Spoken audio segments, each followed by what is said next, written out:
भैया कल बारिश अहमदाबाद में आई, लेकिन शायद से बाढ़ मुंबई में आई होगी। मुंबई वालों का रात भर से रो रो का हाल बेहाल हो चुका होगा। लगातार 6 मैच जीतकर और एलिमिनेटर को जीतकर 6 ट्रॉफी लोडिंग करने वाले मुंबई इंडियंस को कल बहुत बड़ा झटका बैठा होगा। कल पंजाब ने लगभग इतिहास ही रच दिया। एलिमिनेटर जीतने के बाद तो ये लोग आरसीबी वालों को बोल रहे थे चलो चलो अपना बैग पैक कर लो, ई साला कप लॉलीपॉप, लेकिन इनके साथ कल पूरा खेला हो गया। They've done so well to finish at the top of the table. Got dusted the game before under enormous pressure tonight against a very experienced Mumbai Indians team. Gujarat को ठोक पीट के अपने घर पर भेजने के बाद जिस तरीके से मुंबई इंडियंस के फैंस हवा में उड़ रहे थे, आरसीबी फैंस भी लाइक फाइनल, अरे मुंबई फाइनल में तो आने दो। मुंबई वालों को वैसा लग रहा था कि भाई अब तो फाइनल में ही पहुंच गए और ट्रॉफी जीत ही गए, और पंजाब ये सब देख रहा था। पंजाब भी लाइक तेरा तो गेम बचाना पड़ेगा। पंजाब वालों ने भी कल कहा कि हम अब वो पहले वाले पंजाब नहीं रहे जो लिबिर लिबिर करते थे, अब हमको चाहिए फुल इज्जत। मुंबई इंडियंस जिनको लेकर सबका ये पर्सपेक्टिव हमें पता है कि जब जब ये प्लेऑफ में आएगी मैक्सिमम ऑफ टाइम्स इन्होंने ट्रॉफी उठाकर ही गए हैं। उसमें भी कल इन्होंने 200 प्लस का टारगेट सेट किया था पंजाब वालों के लिए, और मुंबई इंडियंस का ये रिकॉर्ड है कि उन्होंने 18 बार 200 प्लस का टारगेट डिफेंड भी करके दिखाया सक्सेसफुली। एक भी बार नहीं हारे ये लोग। मगर श्रेयस अय्यर ने इनके छाती पे चढ़ के बोला कि कौन सी मुंबई इंडियंस पे कौन से रिकॉर्ड्स, एक एक करके सबकी वाट लगा दी हमारे सरपंच साहब ने कल। Oh, he squeezed that away for 4. Couldn't have placed it better. Oh, he's got that away too. The bat coming down. That's high. It's long. It's a massive 6. Oh. Wow. Bang. Away she goes.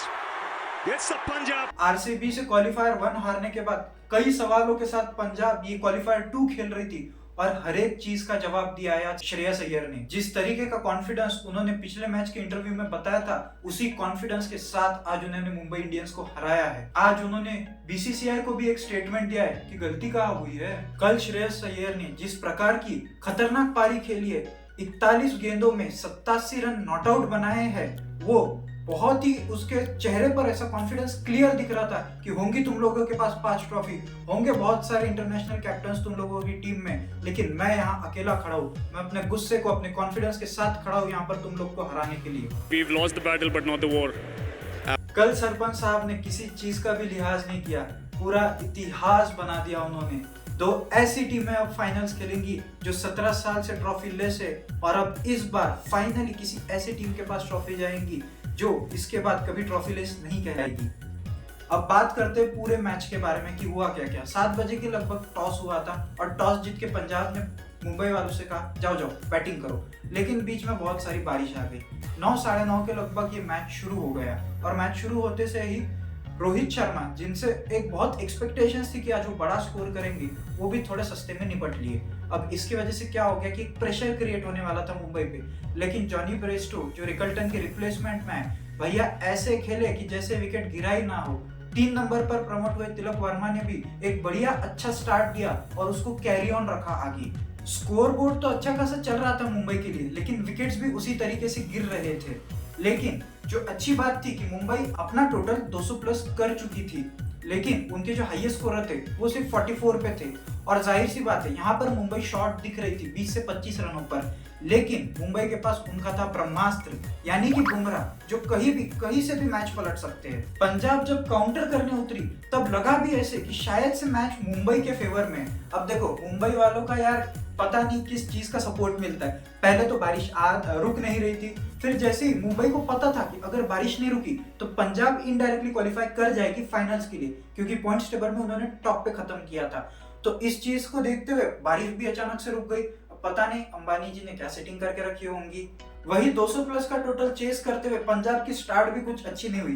Prabhsimran Singh 9 बॉलों में सिर्फ 6 run बनाकर out हो गए, और जिसके बाद उनके शायद 13 पे 1, फिर 52-50 के आसपास 2 ऐसी विकेट्स गिर चुकी थी। मगर दूसरी विकेट गिरने के बाद शायद से थोड़ा सा यहाँ पे मोमेंटम चेंज हो गया, क्योंकि यही वो वक्त था जब जॉश इंग्लिश क्रीज पर थे और उन्होंने बुमराह को एक ही ओवर में 20 रन मार दिए। एक ही जो ठोका भाई बुमराह को, शायद एबी डिविलियर्स के बाद आज ऐसी पिटाई देखने को मिली थी बुमराह की।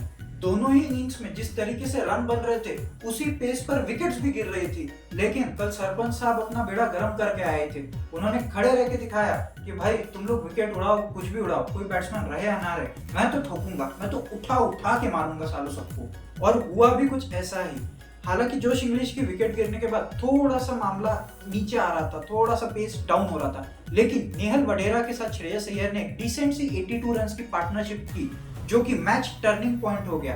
इतना ही नहीं, 13वें ओवर में जब रॉस टेपली को, टेपली नहीं वो है तो टॉपली, लेकिन कल उसका टेपला ही बजा दिया श्रेयस अय्यर ने, उनको इतना कूटा उस ओवर में कि वहां से सारा मैच ही पलट गया। उसके बाद तो बस देखना था कि श्रेयस अय्यर यहाँ पर नॉट आउट जाते हैं या फिर आउट होकर जाते हैं। इतना ही नहीं, नेहल वडेरा भी अपनी हाफ सेंचुरी से बस 2 रन दूर रह गए यार। अच्छा होता कि अगर बंदे की अगर इतने क्वालिफायर 2 जैसे इतने हाई प्रेशर गेम में हाफ सेंचुरी हो जाती तो उसके लिए भी एक अच्छी अचीवमेंट होती। लेकिन कोई ना, सरपंच साहब के साथ मिलकर उन्होंने पंजाब को फाइनल्स के दरवाजे तक ला ही दिया था। तो भैया अब पंजाब खेलने जा रही है अपना पहला फाइनल 2014 के बाद, पूरे 11 सालों के बाद। और अब ये देखने लायक होगा कि ये फाइनल कौन जीतता है, क्योंकि सारी टीमें बहुत अजीब तरीके से, सारे फैंस हर एक दूसरे को सपोर्ट करेंगे। जहां आरसीबी के अगेंस्ट अगर आपको पूरी 9 टीमें एक साथ खेलते हुए दिख जाएंगी तो भी कोई आपको शॉक होने की जरूरत नहीं है, क्योंकि ये दोनों ही टीमें ऐसे खेलने वाली है जैसे इन लोगों का तो कुछ दाव पर लगा हुआ नहीं है। दोनों ही पहली बार जीतने का सोचेंगे,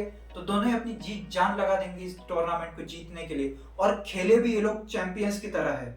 अब फाइनल्स कौन जीत सकता है, इस मामले पर हम लोग कल की वीडियो में जरूर डिस्कस करेंगे। अगर आप लोगों को ये वीडियो अच्छा लगा होगा तो फिर प्लीज लाइक कर देना, सब्सक्राइब करना और अपने 4 दोस्तों को भी भेजना है देखने के लिए। कल आराम से प्लेयर बाय प्लेयर डिस्कस करेंगे कि कौन सी टीम तगड़ी है और कौन सा प्लेयर कैसे चल सकता है और कितने रन बना सकता है, फिर कौन कितने विकेट्स ले सकता है। ठीक है, थैंक यू गाइस, जय हिंद।